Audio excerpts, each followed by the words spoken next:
الرحمن الرحیم شروع کوم په نامه د خدای چې پیدا کوونکی د دې ځمکې اسمانونو دی ورکوونکی انسان ته د بې شمېره نعمتونو دی لایق د صفتونو دی درود و سلام په حقای نامدار د ټول امت غمخوار جناب حضرت محمد صلی الله علیه وسلم باندې زموږ عزتمندو مشرانو همزولو غیورو پښتنو او ګلالو زلمو د ټولو نه مخکې خو د واده زلمي زین الله خان زین صاحب ته د هغوی د واده په خوشحالۍ مبارکي وایو.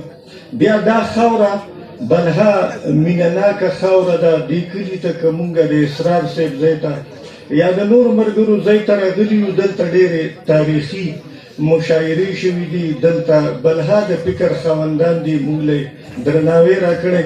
نن خو پکې بیا د سوات د دنګو غرونو شهزادګان راغلي.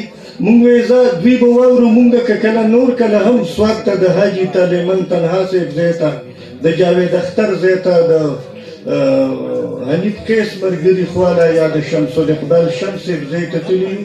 نو دا بلها د مینې خلک دي او دلته راغلي د راتګ یو جهان مننه کوو، زمونږ سره زمونږ په خوشحالۍ کې شریک دي.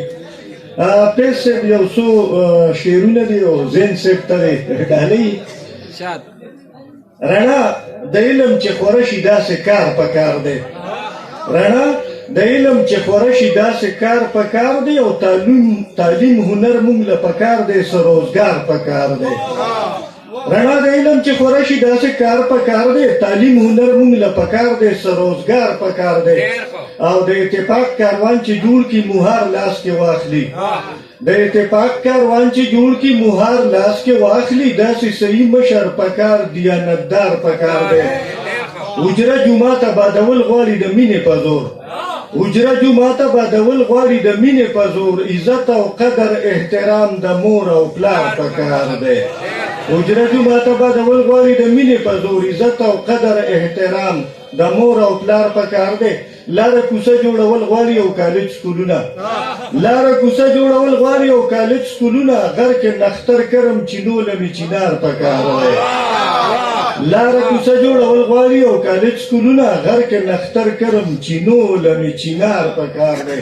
خوږه شپېلۍ سوې ټپې د غره په سر پکار دي، خوږه شپېلۍ سوې ټپې د غره په سر پکار دي، راتمبېدونکی شاهنواز د یک هزار پکار دی. داسې ماحول چې هر سړی پکې نیکنام دیره شي، په دې ساده دور کې داسې یو هوښیار پکار دی.